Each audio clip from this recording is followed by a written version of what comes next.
जाए। पाप और ताप में तपे हुए जीवों को पाप ताप से विनिर्मुक्त जीवन में प्रवेशने की इच्छा होने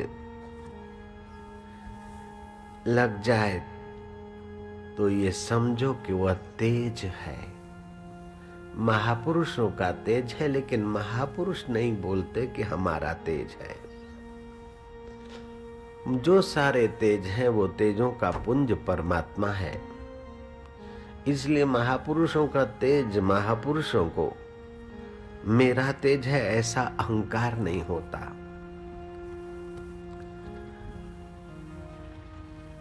उस आध्यात्मिक तेज से जो व्यक्ति संपन्न है वो कैसा व्यक्ति होता है? नेत्रों में जगमगाता आनंद, हृदय में प्राणी मात्र के प्रति प्रेम, चाहे फिर किसी भी जाति, मजहब, पंथ का हो। संतप्त हृदयों में शीतलता बरसाने का सामर्थ्य, अशांतों को शांति देने की उनकी अपनी सात्विक कुशलता, अज्ञानियों में ज्ञान भरकर उनको आत्मनिर्भर करने की कला, और ये सारा करने पर भी उनके चित्त में कर्तापन नहीं उदय होता।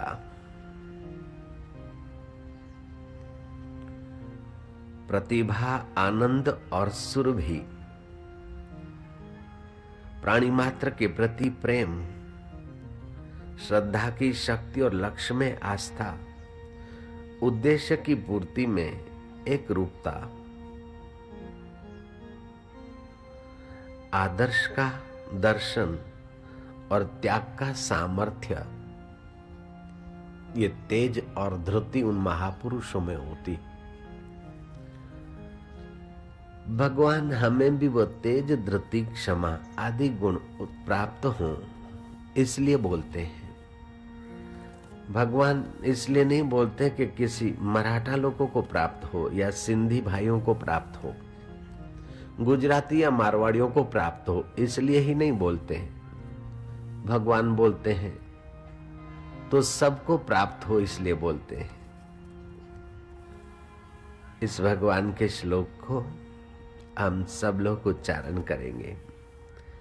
तेज क्षमा धृति शौचम, तेज क्षमा धृति शौचम, तेज क्षमा धृति शौचम, तेज क्षमा धृति शौचम, अद्रोह न अतिमानिता, अद्रोह न अतिमानिता, भवन्ति संपदं दैवीं, भवन्ति संपदं दैवीं, भवन्ति संपदं दैवीं, भवन्ति संपदं दैवीं, अभिजातस्य भारत, अभिजातस्य भारत, अभिजातस्य भारत, अभिजातस्य भारत।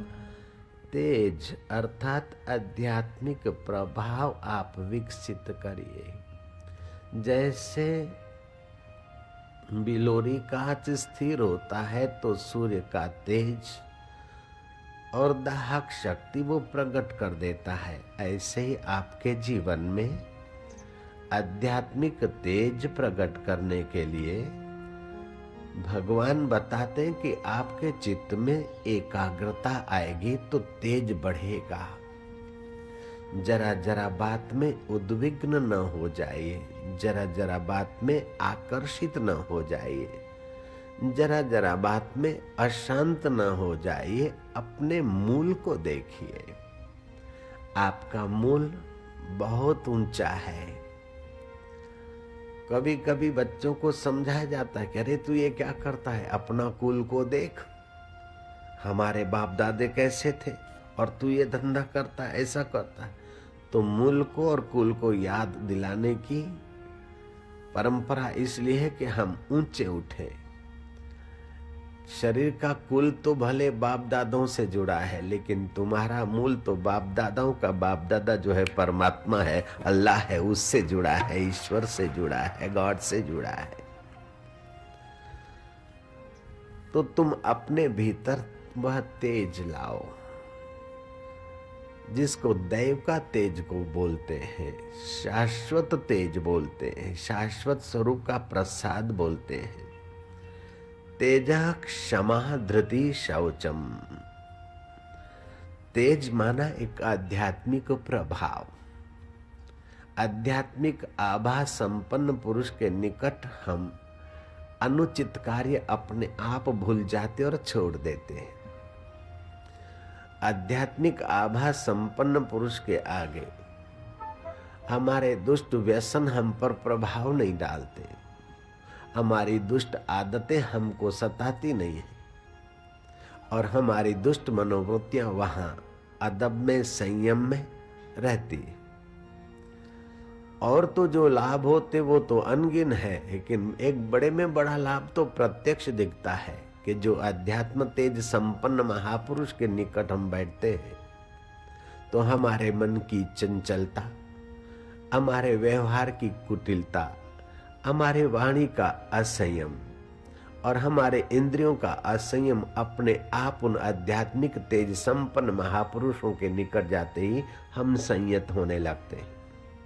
इसलिए जो अपना कल्याण चाहते हो उनको प्रयत्न पूर्वक महापुरुषों का सानिध्य प्राप्त करना चाहिए। भागवत में व्यास जी ने बताया, आदमी को धन के लोभ से बचना हो, लोभ बड़ा दुख देता है। धन के लोभ से बचना है तो उसको दान करना चाहिए खुले हाथों, वो लोभ के दोष से बचेगा। आदमी को काम के दोष से बचना हो तो अपने शरीर या अपने रिश्तेदारों के काम, पति पत्नियों के शरीर जब बीमार होते तो विवेक से देखे, अथवा तो शमशान में जाए और मुर्दे को देखे कि आखिर ये शरीर हमारा भी तो ऐसे ही होगा, कब तक शरीरों में कामुकता करके अपने को नीचोता रहूंगा। अर्थात बीमार शरीर को देखे, रुग्ण शरीर को देखे अथवा मृत शरीर को देखे, या तो विवेक से चमड़ा हटाकर हाड़ मांस के शरीर को मन से जरा सोचे देखे, इससे काम विकार का प्रभाव कम होगा। ऐसे ही अहंकार मिटाना हो, धन का, सौंदर्य का, सत्ता का, अक्ल होशियारी का, तो अपने से बड़ों को देखे कि ऐसे बड़े भी आए और संसार से चले गए। राजाधिराज अन्नदाता महाराज घनी खम्मा तेज बहादुर सम्राट आ रहे, औरंगजेब आ रहे, फलाने आ रहे, वो कहाँ गए? मर मिट गए सब। तो हमारा ये छोटा मोटा मकान, दुकान, घर, ये कब तक? अहंकार को नियंत्रित करना हो तो जिस बात का अहंकार आता है उसमें जो ऊंचे हो गए या भी हैं उनको देखो तो वो भी काल के गराल में जा रहे हैं बेचारे बूढ़े होकर, तो हमारा भी तो ऐसा हो जाएगा। रूप दिसी मगरूर न थी, एडो हुस्न ते नाज न कर। रूप सभई रावल जाथे, रावल जाय निरंग घना। जे तो वट धन ई दौलत आ, दौलत सब दाता जी आ, तो वट उन जी अमानत आ। इस प्रकार का विचार करके अपने मन को आध्यात्मिक तेज से भरिए, आप निस्तेज न रहिए। धन का अहंकार करोगे तो आप भीतर से निस्तेज हो जाओगे, सत्ता का अहंकार करोगे तो निस्तेज हो जाओगे भीतर से। जब अहंकार छोड़ते हो तो वो परमात्मा आपको अपना खजाना और देता है। जो जो अहंकार छोड़ते हैं त्यों त्यों हमारी योग्यता निखरती और वो दैवी गुण हमारे अंदर प्रकट होते। मेरे में पहले ऐसी योग्यता नहीं थी कि मैं लाखों आदमियों के आगे घंटों भर बोलता रहूं। सच बोलता हूं आपको, खुदा की कसम। जब गुरुदेव ने कहा तुम सत्संग किया करो तो मेरे पैर कांपने लगे कि मैं और सत्संग कैसे हो सकता है। लेकिन गुरु आज्ञा मानकर 17 आदमी के आगे बोलना शुरू किया और 17 गलती भी हुई थी। हुई होगी नहीं, हुई थी बाबा, ईमानदारी से बोलना चाहिए। अगर मेरी गलती हो गई हो तो माफ करना। ये माफी लेने का तरीका नहीं है, ये तो नेतागिरी का तरीका है। अगर कोई गलती हो, मेरी गलती हो गई हो, आपको मेरी गलती लगती हो तो माफ कर दीजिए। नहीं नहीं, मेरी गलती है और आप अपने उदार हृदय से क्षमा कीजिए। तो 17 गलतियां हो गई थी। उस समय ये गुण नहीं था, तो पहले मेरे में नहीं था, तो ये आया है तो किसी का दिया हुआ है। जयराम जी की। पहले हम धनवान नहीं थे, बाप दादा का धन मिला अथवा तो हमको धन मिला तो देने वाले की रहमत है। पहले हम अकल वाले नहीं थे, अकल मिली है, देने वाले की कृपा है। ऐसा समझकर हम चलेंगे तो हमारा तेज बढ़ेगा।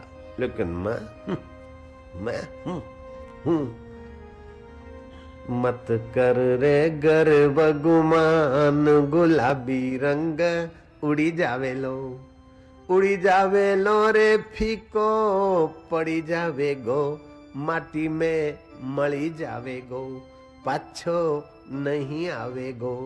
मत कर रे गर्व गुमान, पतंगी रंग उड़ी जावे लो। काई रे लायो भाया, काई लई जावे गो, काई रे लायो भाया, काई लई जावे गो। धन जो बन थारी, जोर जवानी अठे मेली जावे गो, पाछो नहीं आवे गो, माटी में मળી जावे गो। मत कर रे गर्व गुमान, पतंगी रंग उड़ी जावे लो, उड़ी जावे लो रे फीको, पड़ी जावे लो माटी में मળી जावे गो, पाछो नहीं आवे गो। मत कर रे गर्व गुमान, पतंगी रंग उड़ी जावे लो। हाड जले जू लाकड़ जल रियो, हाड जले जू लाकड़ जल रियो, केस जले जो घासारे।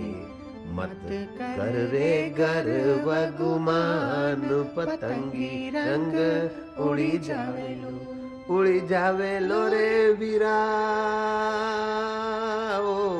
उड़ी जावे लो रे फीको, पड़ी जावे गो माटी में मળી जावे गो, पाछो नहीं आवे गो।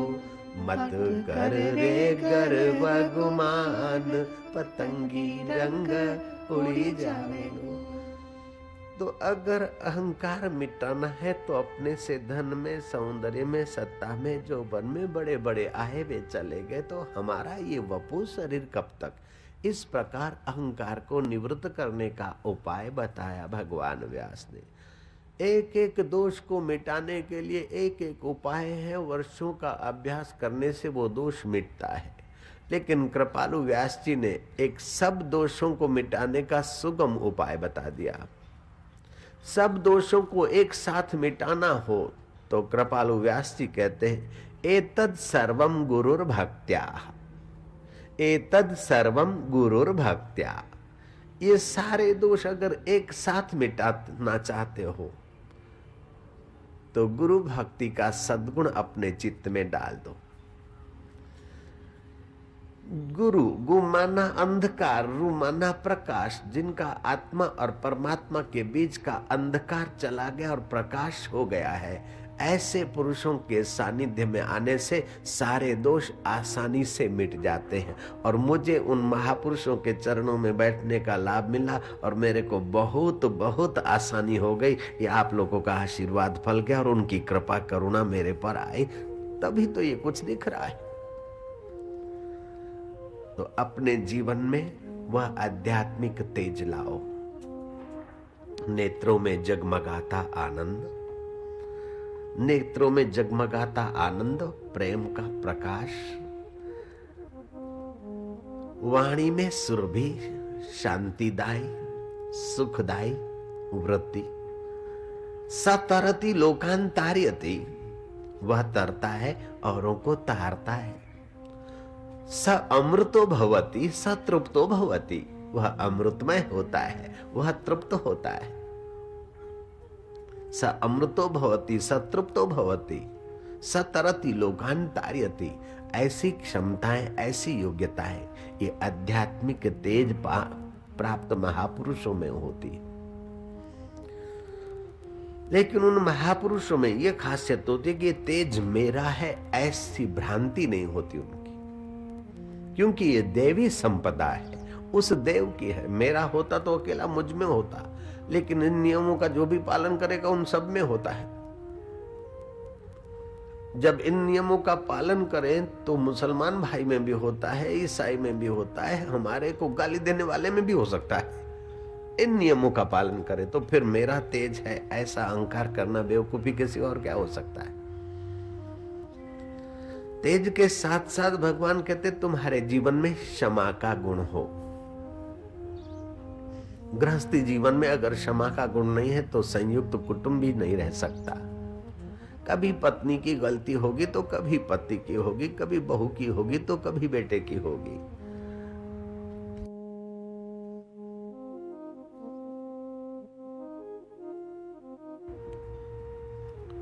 अपने जीवन में क्षमा का गुण विकसित करें।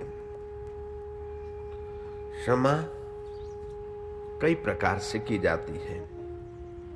एक तो मोह से क्षमा होती है कि चलो मेरा बेटा है, प्यारा है, गलती कर दी, कोई बात नहीं, ये मोह प्रधान क्षमा है।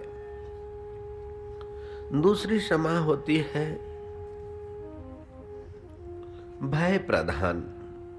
किसी ने कुछ सुना दिया लेकिन हमारे से जबरा आदमी है, अब इनसे बदला तो ले नहीं सकते, चलो भाई जो करेगा करेगा, चलो हमने माफ कर दिया। मजबूरी का नाम महात्मा गांधी। ये भय युक्त क्षमा है। तीसरी होती है स्वार्थ युक्त क्षमा।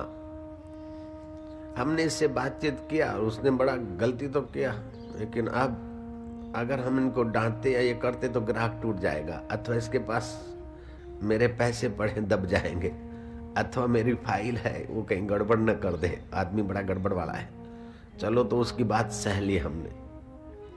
चौथी होती है भय युक्त क्षमा।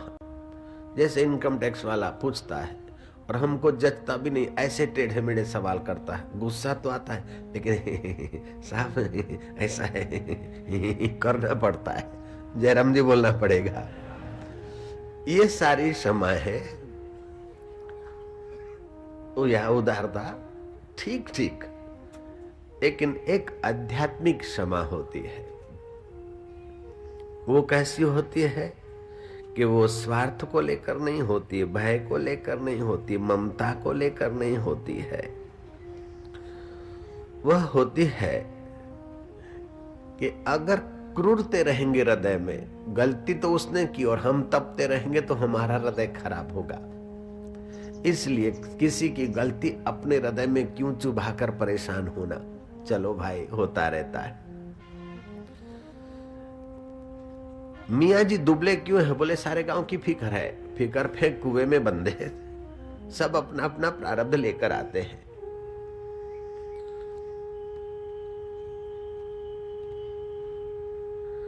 तो क्षमा अपने कल्याण के लिए मांगे, उसमें भी दो प्रकार होता है। एक तो यह होता है कि हमारी गलती हो गई और सामने वाले से क्षमा मांग ले, अथवा सामने वाले की गलती हो गई हम क्षमा कर दें ताकि हमारा चित्त ज्यादा बिगड़े नहीं, ज्यादा फालतू चिंतन में न लगे। दूसरा यह होता है कि हम दोबारा ये गलती न करें, इस भाव से क्षमा मांगी जाती। और तीसरा भाव यह होता है कि क्षमा कर देने से हमारे हृदय की रक्षा होगी। महात्मा लीला तीर्थ कुंभ के मेले में संत आपस में मिले, एक दूसरे से पूछा गया कि आपको वैराग्य कैसे लगा। संसार की आसक्ति छोड़कर बाबा जी बनना कोई मजाक की बात नहीं है, तो आप बाबा जी कैसे बने। तो किसी ने कहा हमारा ये निमित्त था, किसी ने कहा हम बचपन से गीता पढ़ते थे उसका पुण्य है, किसी ने कहा हमारी माँ दादी भक्त थी, संतों के पास ले जाती थी इसलिए। जब लीला तीर्थ महात्मा का नंबर आया तो उनके सहमित्र संत ने बताया कि ये साधु